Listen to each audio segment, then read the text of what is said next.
Hi everyone, it's Aunt Fernita.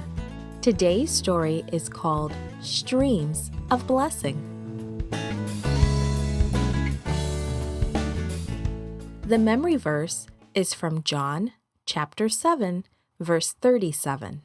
It says, "Let anyone who is thirsty come to me and drink." Today's message is we praise God for supplying our needs. Have you ever been really thirsty and not able to find anything to drink? That is how the Israelites felt when they reached their new camp and found no water. It happened something like this. It was time to move again. The Israelites were getting used to making camp. They could put up and take down their tents very quickly now. Life in the desert was very different from life in Egypt. In Egypt, they had worked as slaves, building palaces and temples. Now they were going from place to place, following God's leading. God had looked after them in so many different ways. He had protected them when all the plagues came to Egypt. When Pharaoh chased them, God had opened an escape route through the sea. As they continued their journey, God had provided manna, food for them. They could see God's presence in a large cloud in the daytime and a cloud of fire by night. The desert was an unfriendly place. It became so hot during the day that you could almost cook on the hot stones. At nighttime, the temperature was cold. You needed to wrap up to keep warm. They had arrived at Rephidim, their new camp. Everyone was tired, thirsty, and dusty after the long walk. The cattle's cries demanded water. The sheep and goats echoed that call. The donkeys brayed and stamped their feet, adding to the plea. Only the camels did not seem to mind that there was no water. They could go without it for some time. Everyone looked around, but there was no water. People began to ask each other if they had found any water.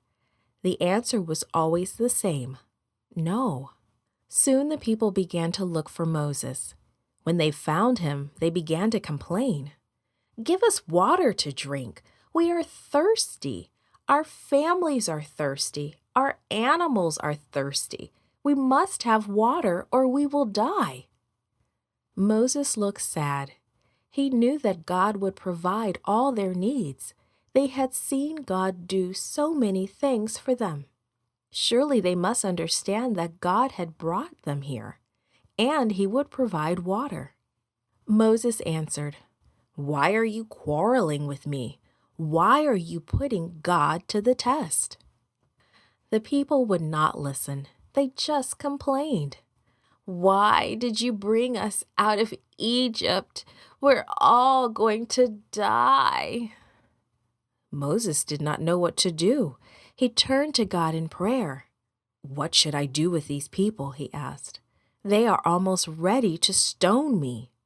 God answered Moses, "Walk on ahead and take some of the leaders with you. Bring the staff you used when I turned the waters of the river Nile into blood. I will go before you and stand by a rock at Horeb. Strike the rock, and water will come out of it." So Moses called the leaders and walked ahead. He found the rock and struck it just as God had said. Water came gushing out. Enough water for everyone. More than enough to water all the animals too. Once again, God supplied all their needs. God never changes. He still supplies our needs today. What a wonderful God. Created and produced by Falvo Fowler. This podcast is read by Franita Buddy Fullwood for Gracelink.net. Animation and artwork by Diogo Godoy. Audio is post-produced by Faith To at Studio El Piso in Singapore. The theme music is by Clayton Kinney. The audio engineer was Maurice Bailey.